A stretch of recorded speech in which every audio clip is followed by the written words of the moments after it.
इतना इसमें सैनिटाइज छिड़क दिया इन्होंने। आवाज आ रही है? आवाज हाँ जी यार, आप ये ले अपनी लुगाई पे ऐसे सेंट नहीं छिड़का इन्होंने जैसे इस पे छिड़का है। और वो भी जब इस पे बोल नहीं रहे थे, वो इस पे बोल रहे थे। तुम माइक वाले वहां तीनों क्या कर रहे हो भाई? भाई बुरा मत मानना किसी बात का। हाँ, मैं एक ऐसी माइक पढ़ रहा था, वो तो यमुना के अंदर वो स्पीकर था भाई साहब, वो अपना बुरा मान के स्पीकर लेके चल दिया। मेरी आवाज आ रही दूर दूर, मैंने कहा यार तू कहां चला गया? तो भाई ऐसा काम मत करियो। हाँ, अपने पढ़ने दियो। राम जी बहुत देर से कविता पाठ कर रहे हैं, बहुत मस्त आदमी है भाई साहब, वकील है मेरे को पता चला अब, पर हाजिर जवाब है भाई साहब। ये अपनी ससुराल गए, अपनी मतलब ससुराल समझ रहे हो ना, ससुराल चले गए अपने वहां पर, तो साली ने छेड़ दिया। अब ये भी हाजिर जवाब है। साली बोली जीजा जी आपके पास एक ही कोट है क्या? हमेशा यही काला कोट पहन के आते हो। बोला तुम भी तो नो बहन हो।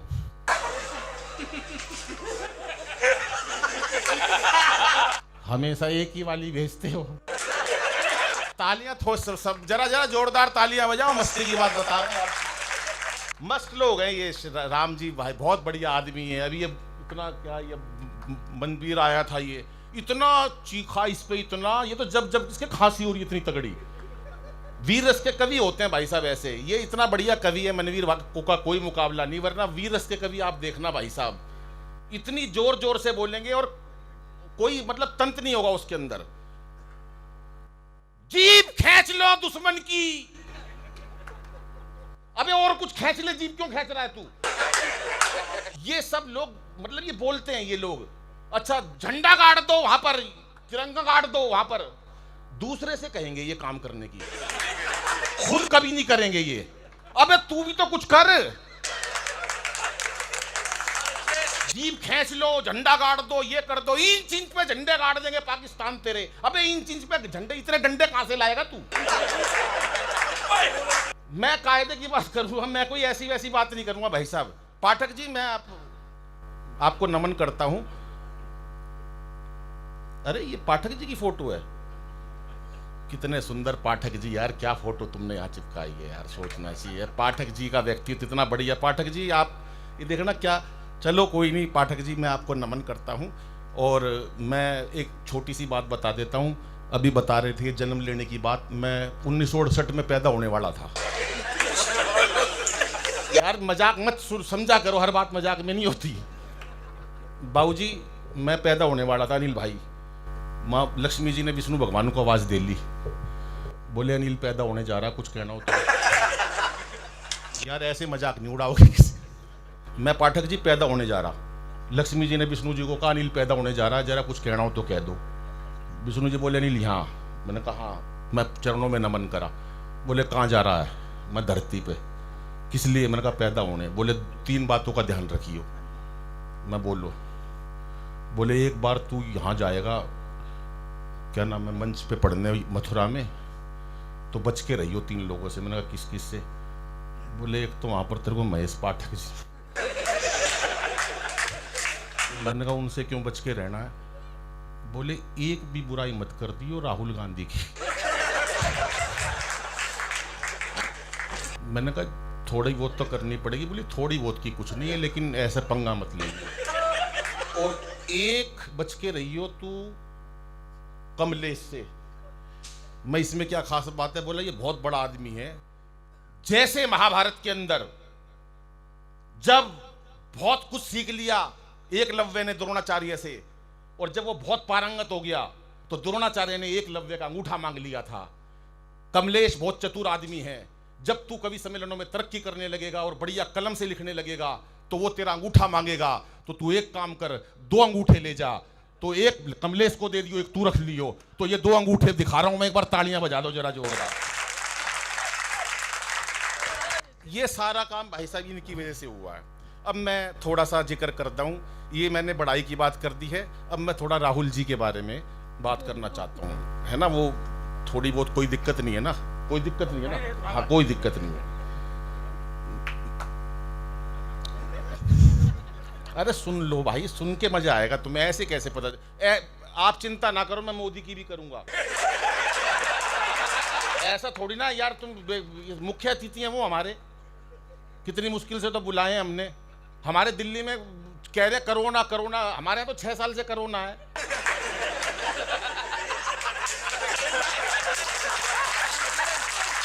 अन्ना छोड़ गया था जब से कोरोना ही कोरोना चल रहा है। भाई गजब गजब। मैं उसके दुख में यहाँ आया हूं। और ये जो कह रहे हैं ना बाबा अंतर्राष्ट्रीय कवि अनिल अग्रवंशी, ये वो, भाई साहब कोरी झूठ। खाली पड़ा था घर पे, इनका टेलीफोन आया, अनिल भाई आजा, मैं तो कूद के आया हूं। ये जो इतनी बड़ाई कर रहे हैं ना मंच पे से, इतनी बड़ी झूठ नहीं बोलनी चाहिए। जमुना जी का मंच है, ये मनवीर 1 नंबर का झूठा, ये बैठा यहाँ पर। मैंने इसको फोन करा 4 साल पहले, मैंने कहा मनवीर भाई कहाँ? बोले अमेरिका। मैंने कहा किस लिए? बोला कविता पाठ में बुलाया गवर्नमेंट ने। मैं आज तक मथुरा तक नहीं गया, यूं अमेरिका पहुंच गया। मैंने 15 दिन बाद फिर फोन करा, मनवीर भाई कहाँ? बोले श्रीलंका। मैं लंका पहुंच गया। चलो जी कोई बात नहीं। मेरे को शक हो गया बाबूजी। मैं घर गया, घंटी बजाई, इनका बेटा आया। अरे मैं बोला पापा कहाँ है? बोला भीतर मम्मी के साथ बर्तन मांजे है।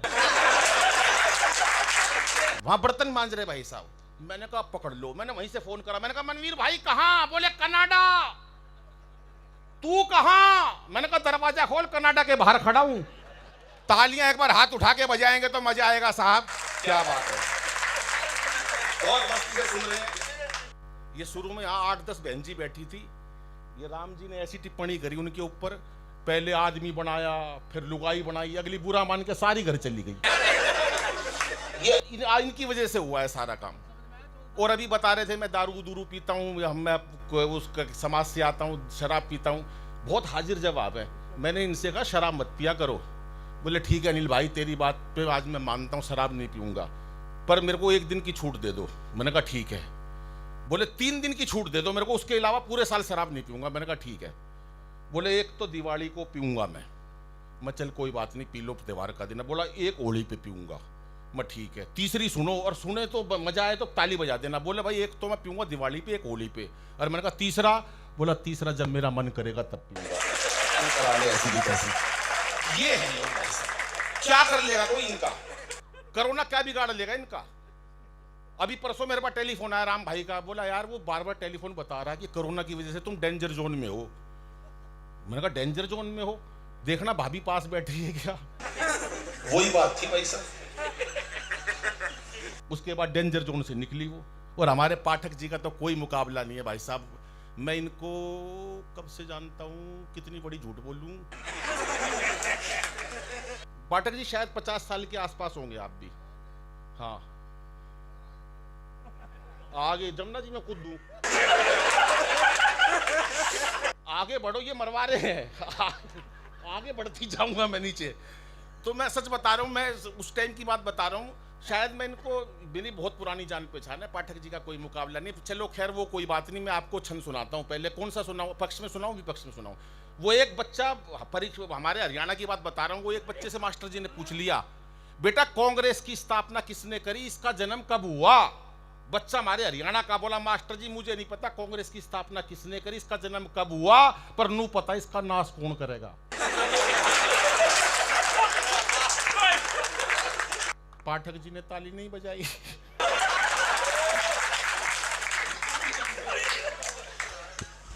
अभी एक मैं शिवरात्रि गई भाई साहब। शिवरात्रि पे भगवान शंकर के जल चढ़ा रहे थे सारे। हमारी सोसाइटी में भी एक ग्रुप का है, इस ग्रुप का है, तो हम सारे चढ़ा रहे ओम नमः शिवाय, ओम नमः शिवाय। एक आया हमारा, बोला ओम शिवाय, ओम शिवाय। मैंने कहा मंत्र तो पूरा बोल। बोला नमो नहीं बोलूंगा।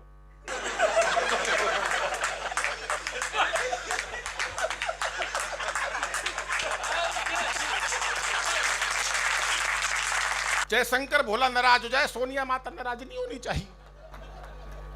और अब ये जो बात बता रहे थे भाई साहब, ये मैंने करवाया है, ये वो करवाया है, शायद यहाँ किसी को नहीं पता।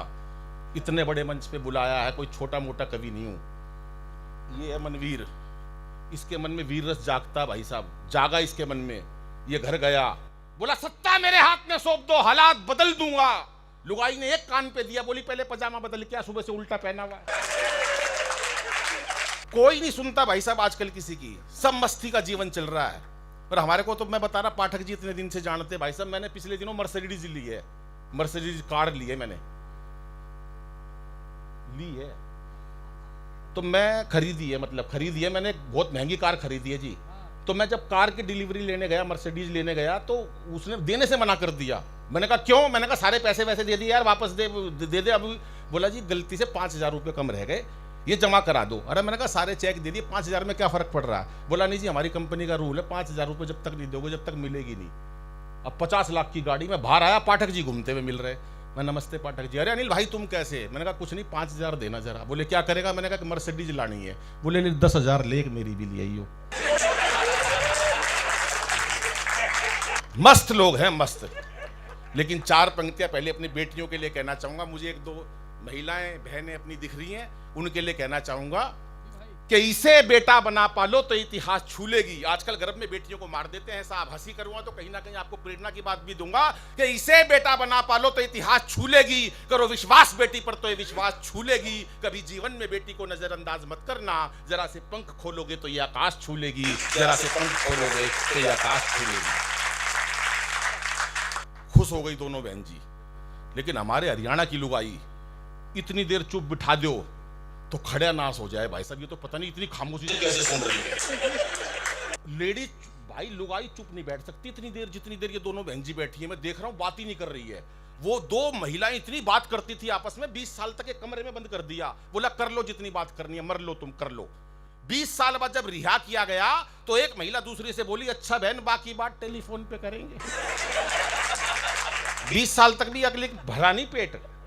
महिलाओं का कोई जिक्र नहीं है भाई साहब। महिलाएं हमारे लिए आदरणीय हैं, पूजनीय हैं। हमारे में तो बच्चे भी एक से एक हैं, बहुत बच्चे मस्त हैं भाई साहब। एक बच्चे का रिजल्ट आने वाला था, पिताजी ने साफ कह दी थी देख बे तेरे से कोई उम्मीद नहीं है, कल तेरा रिजल्ट आएगा, मेरी मीटिंग चल रही होगी पाठक जी के साथ, तू अपना रिजल्ट ओपन करियो, इशारों में बताइयो। बोला पापा इशारा कैसा? बोला 1 सब्जेक्ट में फेल हो जाए कह दियो जय श्री राम, 2 में सब्जेक्ट में फेल हो जाए कह दियो राधा कृष्णा, 3 में फेल हो कह दियो ब्रह्मा विष्णु, ओपन मत करियो। बच्चा बोला ठीक है पापा। अगले दिन रिजल्ट आया 2 बजे बच्चे का। वो घर पर आया, उसने देखा पापा की मीटिंग चल रही है। पापा ने इशारों में पूछा बेटा इस रिजल्ट का क्या हुआ? बच्चा हमारे उत्तर प्रदेश का था, वो भी मथुरा का। बोला पापा सांचे दरबार बिल्कुल साफ, कोई नंबर नहीं, 0 अंडा। पीछे वाले तालियां नहीं बजा रहे। एक बार बता दो दोस्तों कि मैं आपके पास आया हूं यहाँ मथुरा में और भगवान कृष्ण की नगरी में आया हूं। क्या बात है, आपका भरपूर प्यार मिला है। वो गलती मेरी है भाई साहब, मैंने बीच में केजरीवाल का नाम ले दिया। वो जब से दुखी है कि यहाँ पर आकर क्यों फैला रहे हो कोरोना। अब सुन लो साहब, असली बात अब सुन लो। मोदी जी ने नोट बंद करे, एक आदमी दुखी मेरे से बोला यार मोदी जी ने नाश कर दिया देश का।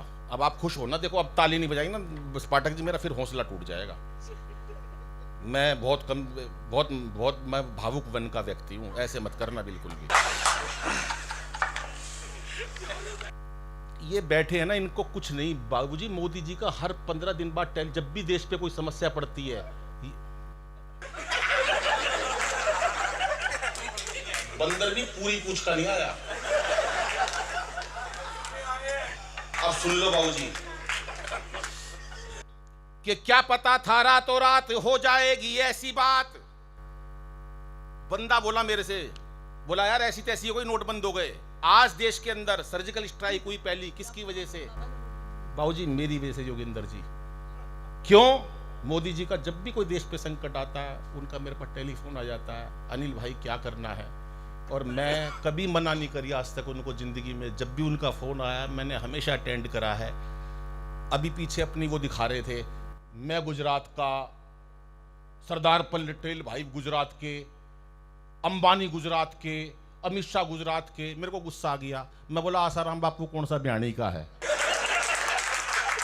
उसके बाद वो फिर वो कह रहे नहीं अनिल भाई ऐसी बात नहीं, मैं वैसे जिक्र कर रहा हूं। सर्जिकल स्ट्राइक मेरी वजह से, दूसरी वाली मेरी वजह से, धारा 370 मेरी वजह से, राम मंदिर मेरी वजह से, नोटबंदी इसकी वजह से।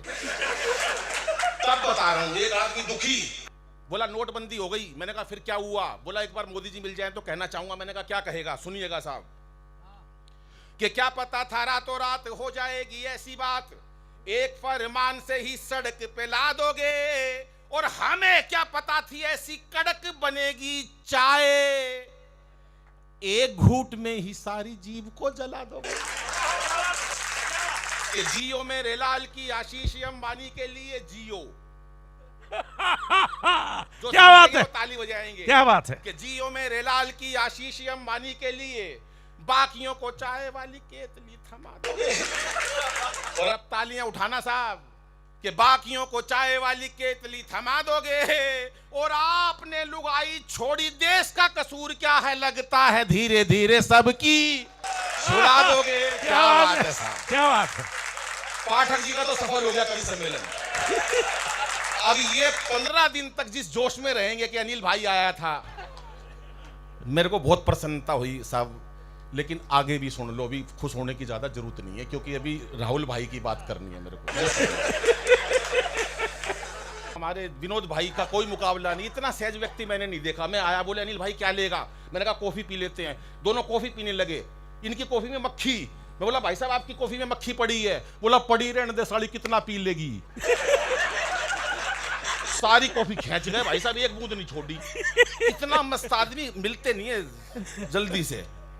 और हमारे दोनों बाबूजी ऐसे बैठे हैं जैसे लाल किशन अडवाणी और मुरली मनोहर जोशी बैठे। कोई पूछ नहीं, कोई ताछ नहीं, दोनों न्यारे बिठा रखे हैं बाबूजी बिल्कुल। बहुत मादी आदर मान सम्मान आपका, आपका कोई मुकाबला नहीं। आपके चेहरे की मुस्कुराहट लेकिन मुझे बहुत अच्छी लग रही है। ये होता रहता भाई साहब, ये गुटबंदी होती है। हमारे कलाम साहब थे, कितने बड़े नेता थे, देश के लिए क्या करा। हमारे मोदी जी थे, थोड़ा यार सीधा बैठ जा, नहीं उस टाइम की बता रहा हूं मैं। हाँ ऐसे पता कौन सुनते हैं, पहले राजे होते थे मुगल आजम, वो लेट के सुनते थे, बोले नाचो नारकली, तो ऐसे लेट जाते थे वो। तो मैं बता रहा हूँ भाई साहब, कलाम जी की जब अटल बिहारी जी प्रधानमंत्री थे, पोखरण विस्फोट हुआ, कलाम जी ने वो काम किया हमारे देश के लिए, उनको कोटि नमन है। अटल बिहारी जी को कोटि कोटि नमन है, वो हमारे देश के बड़े नेता थे। अटल बिहारी ने रात को फोन करा कलाम जी को, कलाम जी सारी तैयारियां हो गई है। कलाम जी बोले हाँ बिल्कुल तैयारी हो गई है, रात को हम पोखरण विस्फोट कर देंगे और सारी दुनिया को पता चल जाएगा कि हमने भी एक परीक्षण कर लिया है।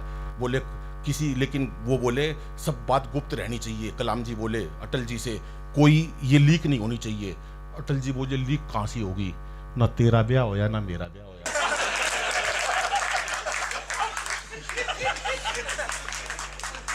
ये मस्ती की बात होती थी उस टाइम, मस्ती की बात निकलती थी। अब सुनो साहब, उसके बाद हमारे सैनिक मारे गए, पाकिस्तान बौखला गया। पाकिस्तान ने कहा कि गलती मान लो। उन्होंने मोदी जी से कहा मोदी जी हमारी गलती हो गई। मोदी जी बोले कोई गलती वलती नहीं, तुम मक्कार आदमी हो। बोले हमें माफ़ कर दो, हम कभी दोबारा ऐसा नहीं करेंगे। बोले ठीक है, तो आपने माफ़ कर दिया। मोदी जी बोले नहीं, माफ़ जब करूँगा। बोले कब, अगर आपको यकीन आ जाए तो तालियों से बताना कि आपके मंच पर कौन खड़ा है। मोदी जी बोले माफ एक ही शर्त पे करूंगा। बोले क्या? बोले अनिल से पूछ के बताऊंगा। मजाक मत उड़ाओ। पाठक जी आप भी हंस रहे हो ऐसे लोगों की नजर में। मेरे पास टेलीफोन आया मोदी जी का, अनिल भाई दोनों देशों में प्यार जोड़ना, जोड़ लूं?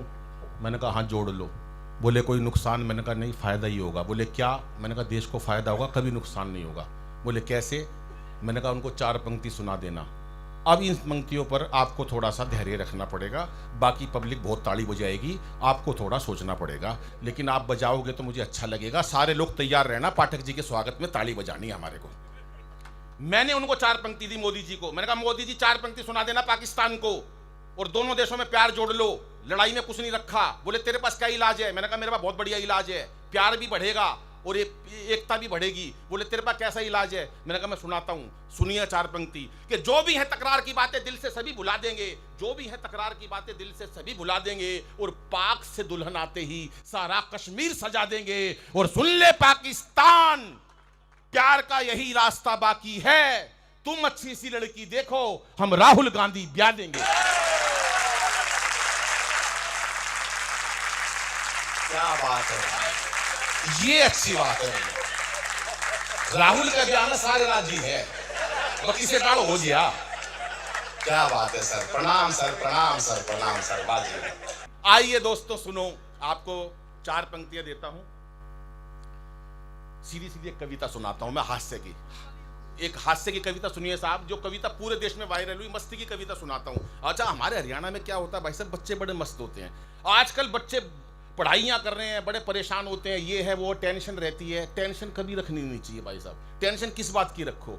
बच्चे टेंशन में जी रहे हैं। मैं स्कूल गया, पढ़ा, बहुत पढ़ा रहा, कभी नहीं पढ़ा। पढ़े रहो, स्कूल जाओ तो पढ़ो क्यों? ज्यादा पढ़ जाओगे तो क्या बनोगे? ज्यादा पढ़ जाओगे तो चतुर्वेदी समाज के प्रधान बन जाओगे, कोई फायदा नहीं है। कभी तीसरी में फेल होकर देखो, अंतरराष्ट्रीय हास्य कभी अनिल अग्रवंशी। कभी दूसरी में फेल होकर देखो, रणवीर मधुर। जिसको स्कूल से निकाल दिया, ये लोग वो हैं। तो कभी भी ज्यादा पढ़ाई की टेंशन नहीं लेनी चाहिए। वो हमारे हरियाणा में एक बच्चे का रिजल्ट आया, पिताजी ने कहा अभी तो रिजल्ट आया, क्या हुआ? बोला वो सरपंच का छोरा फेल हो गया। अरे बोला तेरा क्या हुआ? वो बोले गांव का प्रिंसिपल का बेटा फेल हो गया। अरे बोला अपनी बता। बोला फिर पिताजी तू कौन सा प्रधानमंत्री लाग रहा है? तेरा नहीं निपट गया आपकी यार। तो निपटाना है आदमी को। तो एक हास्य व्यंग्य की कविता देता हूं और आपका भरपूर प्यार चाहिए, मंच का भी आशीर्वाद। स्वागत। कि आजकल के बच्चे गजब ढा रहे हैं, आजकल के बच्चे गजब ढा रहे हैं परीक्षाओं में। भाई साहब पता नहीं क्यों इतने नंबर ला रहे हैं, क्या जरूरत है इतने नंबर लाने की? आजकल के बच्चे गजब ढा रहे हैं परीक्षाओं में, पता नहीं क्यों इतने नंबर ला रहे हैं। हम तो 7-8 भाई थे, पढ़ाई में खूब दिल लगाया करते, तब जाके सबके मिला के 60-70% आया करते। हौसले इतने बुलंद, कभी उदास नहीं हुए। हौसले इतने बुलंद, कभी उदास नहीं हुए। एक साल में 2 भाइयों से ज्यादा पास नहीं हुए। घर वालों ने जो पुस्तक एक बार दिलवा दी, बाबूजी सारी जिंदगी वही चला दी। छोटे वाला भाई कई ट्यूशने पढ़ा, पूरा जोर लगा लिया, अगली क्लास में नहीं चढ़ा, आखिर में नाम ही कटवाना पड़ा। दरअसल उसे जबरदस्ती स्कूल में डलवा दिया, पहली कक्षा में दाखिल कराया था, 5 साल बाद पहली से ही उठवा लिया। वही पाया बैठा हुआ। और इस पंक्ति पे एक व्यक्ति का, एक श्रोता का आशीर्वाद चाहूंगा। 12वीं कक्षा में मेरे अकेले के, जिसे खुशी होगी वो ताली बजाएगा। 12वीं कक्षा में बाबूजी, आप पढ़े लिखे लग रहे हो, आप सुनो। 12वीं कक्षा में मेरे अकेले के भाई साहब 33% नंबर आए थे। ये 6 लोगों ने ताली नहीं बजाई भाई साहब, ये चिढ़ते हैं मेरे से भाई साहब, क्योंकि इनके 33 भी नहीं आए थे। 12वीं मेरे अकेले के 33% नंबर आए थे। घर वालों ने जश्न मनाए थे। कैसे जश्न मनाए सुनो। जब मैं रिजल्ट देखकर घर लौटा तो अद्भुत घड़ी थी। बड़ी बुआ दरवाजे पे आरती का थाल लिए खड़ी थी, पूजा करने के लिए। कहने लगी बच्चे ने इतिहास रच दिया। बुआ बोली बच्चे ने इतिहास रच दिया, और इसी खुशी में सवेरे की सवामणी, शाम का भंडारा रख दिया। तालियां इस बात पर बजनी चाहिए साहब कि आज पहले 33% पे भी भंडारे होते थे, और आज बच्चे 80% पे भी आत्महत्या कर लेते हैं। पहले की बात देखिए साहब, हम समाज को कहां ले गए हैं। बड़ी बुआ दरवाजे पे आरती का थाल लिए खड़ी थी। कहने लगी बच्चे ने इतिहास रच दिया, इसी खुशी में सवेरे की सवामणी, शाम का भंडारा रख दिया। पिताजी ने 33% की खुशी में पूरे घर में सफेदी करवा दी, और मार्कशीट शीशे में जड़वा के ड्राइंग रूम में टंगवा दी कि रिश्तेदार आएंगे उनको दिखाऊंगा। कविता का पावरफुल पंच देता हूं और एक श्रोता की ताली चाहूंगा। बड़ी अम्मा ने तो यहां तक कह दिया, दादी माँ ने तो यहां तक कह दिया, अब जब तक इस बच्चे की पढ़ाई चलेगी, घर में देसी घी की अखंड जोत जलेगी। ये अलग बात है, पढ़ाई बीच में ही छुड़वानी पड़ी बाबूजी, 6 महीने से पहले जोत बुझानी पड़ी, लेकिन ना कोई शिकवा ना कोई गिला। दाखिला आखिर कॉरेस्पॉन्डेंस में मिला, क्योंकि हमारे समय में बच्चे पढ़ाई से बिल्कुल नहीं घबराते थे। एक कक्षा में कई साल लगाते थे, और कई बच्चों के तो रिश्ते भी स्कूल के थ्रू आते थे। क्या 24 साल का ढींग हो गया, छठी में पढ़ता है। हमारे समय में बच्चे पढ़ाई से बिल्कुल नहीं घबराते थे। एक कक्षा में कई वर्ष लगाते थे। कई बच्चों के तो रिश्ते भी स्कूल के थ्रू आते थे, और भाई साहब कई बार तो सिलेबस तक एक्सपायर हो जाया करते। बच्चे वहीं पढ़े रहते, शाम मास्टर रिटायर हो जाया करते। और जो बच्चे एक कक्षा में कई वर्ष लगा दिया करते, उन्हें अगले साल कक्षा का मॉनिटर बना दिया करते। जो बच्चे एक कक्षा में कई वर्ष लगा दिया करते, उन्हें अगले साल कक्षा का मॉनिटर बना दिया करते। वही बच्चे आज देश के विजेता बन गए, और उस टाइम के सारे मॉनिटर आज देश के नेता बन गए, और उस टाइम के सारे मॉनिटर आज देश के नेता बन गए। लेकिन आजकल के बच्चे जाने किस तनाव में रहते हैं। अरे आजकल के बच्चे जाने किस तनाव में रहते हैं, हर वक्त एक अभाव में रहते हैं। बच्चों का बचपन बस्ते के बोझ तले दब गया, और माँ बाप का प्यार कंप्यूटर, टीवी वे मोबाइल की भेंट चढ़ गया। माँ बाप का प्यार, क्योंकि चेहरे पर हंसी और दिल में खुशी होती है। सही मायनों में यही जिंदगी होती है कि चेहरे पर हंसी और दिल में खुशी होती है। सही मायनों में यही जिंदगी होती है। और हंसना किसी इबादत से कम नहीं, किसी और को हंसा दो तो बंदगी होती है, किसी और को हंसा दो तो बंदगी। बड़ा मुश्किल काम है हंसाना साहब। और ऐसी स्थिति में जब दिल अपना रो रहा हो, हमारी बहू इस टाइम जूझ रही है। मैं पूरे रास्ते मनीवीर भाई को पता है कि रास्ते जमुना जी ठीक करेगी और आप लोगों का आशीर्वाद ठीक करेगा साहब। कहीं ना कहीं मन में पीड़ा रहती है। अब टेंशन का क्या है, टेंशन किसी बात की ले लो। एक बैठा टेंशन में, और मैंने कहा तू टेंशन में क्यों बैठा है? बोला अनिल भाई एक दिन ये सारी दुनिया मर जाएगी। और मैंने कहा तो तू टेंशन में क्यों बैठा है? बोला जो सबसे आखिरी में मरेगा उसको शमशान घाट कौन लेके जाएगा? तालियां बजा दो एक बार जोरदार, मेरा मन खुश करने के लिए साहब। अब एक अंतिम कविता सुनाता हूं, और अपने मन की सुनाता हूं, आप लोगों की भी नहीं और आप लोगों की भी नहीं। एक अपने मन की कविता, मेरा मन है ये हंसाना तो आपके मन का काम था, मैं अपने मन की कविता। 42 सैनिक हमारे पुलवामा में मार दिए साहब। 6 पंक्तियों की कविता आपने आदेश करा, छोटी कविता, तो 6 पंक्तियों की कविता सुनाता हूं। और मुझे लगता है कि आपको मन से अच्छी लगेगी कि 42 सैनिक पुलवामा में हमारे मार दिए, शहीद हो गए, और कितनी बेदर्दी से हमारे साथ टुकड़े टुकड़े हो गए उन लोगों के। और उनकी जब उनके शव घर पर ला गए तो शव पूरे नहीं थे उनके। तो मैं रात को परेशान हो गया पाठक जी कि ये जो शव आए हैं घर पे, ये सब जितने लाए हैं, इसमें सारा देश परेशान है, आखिर कौन इतना दुखी होगा? तो नजर आया कि तिरंगा सबसे ज्यादा परेशान होगा। कौन परेशान होगा सबसे ज्यादा? एक बार पीछे जो शोर मचाया, मैं चाहता हूं थोड़ा सा ध्यान रखें, क्योंकि ये कविता तो बिल्कुल ही मन की सुनने वाली है साहब। तिरंगा सबसे ज्यादा, पहली बार पाठक जी आपने इतने कवि सुने मेरे भाई, इतना बढ़िया संचालन। मैंने शायद बिना कवि के इतना सुंदर संचालन आज तक जो राम भाई ने करा, जबरदस्त, जोरदार तालियां बजाएंगे तमाम लोग। हमारे विनोद भाई ने इतना अच्छा कविता पाठ किया है। मुझे पता नहीं था कि आज मेरा सौभाग्य ऐसा कि कोरोना काल में जब पूरा देश के कवि नहीं कविता पाठ कर रहे, तो मैं माँ की गोद में आकर कविता पाठ करूंगा। ये पाठक जी आप लोगों का धन्यवाद मैं हाथ जोड़ के करता हूं। तो मैं पुलवामा की बात बता रहा था साहब। सारी रात परेशान रहा मैं। अगले दिन जी न्यूज पर मेरा कार्यक्रम था, हास्य का कार्यक्रम था। डायरेक्टर साहब का फोन आया, अनिल भाई पूरा कार्यक्रम बदल गया, 42 सैनिक पुलवामा में मार दिए गए हैं।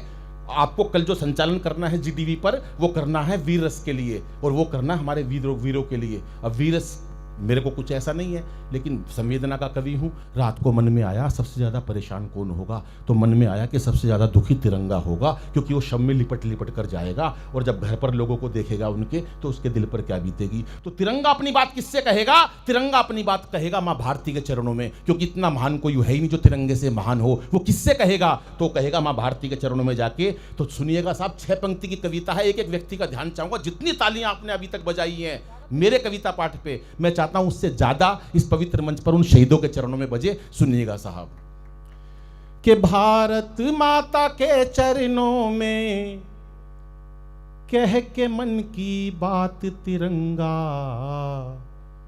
रोया सारी रात, तिरंगा रोया सारी रात, तिरंगा रोया सारी रात, तिरंगा रोया सारी रात। क्यों रोया?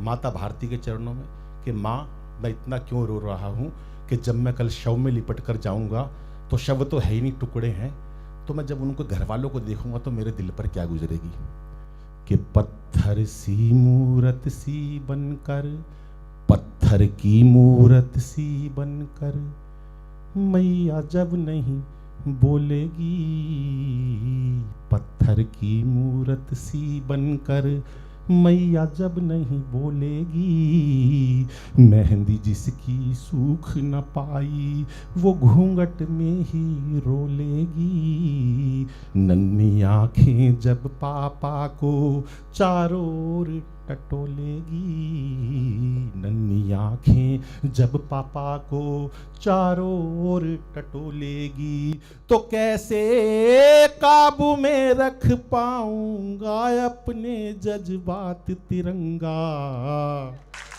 रोया सारी रात, तिरंगा रोया सारी रात, तिरंगा रोया सारी रात तिरंगा, रोया सारी रात। और अंतिम 3 पंक्तियां साहब, 15-16 पंक्तियां हैं, लेकिन अंतिम 3 पंक्ति पढ़कर अपना स्थान लेता हूं साहब। और इस पवित्र मंच पर उन शहीदों को भी श्रद्धांजलि देते हैं जो हमारे देश के लिए आज हम जो आयोजन करते हैं, सब सीमा पर खड़े रहते हैं 37 डिग्री माइनस तापमान पर। हम उनको याद नहीं करते। सरकारें घोषणा कर देती हैं, लेकिन विधवाएं पेंशन के लिए चक्कर लगाती रहती हैं। तो तिरंगे ने कहा, भारत माता, मैं बहुत शवों में लिपट कर आ चुका हूं, अब मेरे बस की नहीं है ये काम। तो तिरंगे की आरजू सुनिएगा अंतिम 3 पंक्तियों पर। और मुझे लगता है भरपूर तालियां देकर उन शहीदों के चरणों में विदा करना आज का सुपरहिट कवि सम्मेलन। मैं बधाई देता हूं पूरे आयोजन को। क्या कहता है तिरंगा कि लिपट लिपट कर अब लाशों पर रोज नहीं मुझे आना है, लिपट लिपट कर अब लाशों पर रोज नहीं मुझे आना है। गाड़ दो दुश्मन की छाती पर सीमा पर लहराना है, गाड़ दो दुश्मन की छाती पर सीमा पर लहराना है। जाके उनकी संसद में अब वंदे मातरम गाना है, जाके उनकी संसद में अब वंदे मातरम गाना है। कि बहुत सह लिया अब नहीं सहेंगे, बहुत हो गया मोदी जी अब दिखला दो कात तिरंगा। रोया सारी रात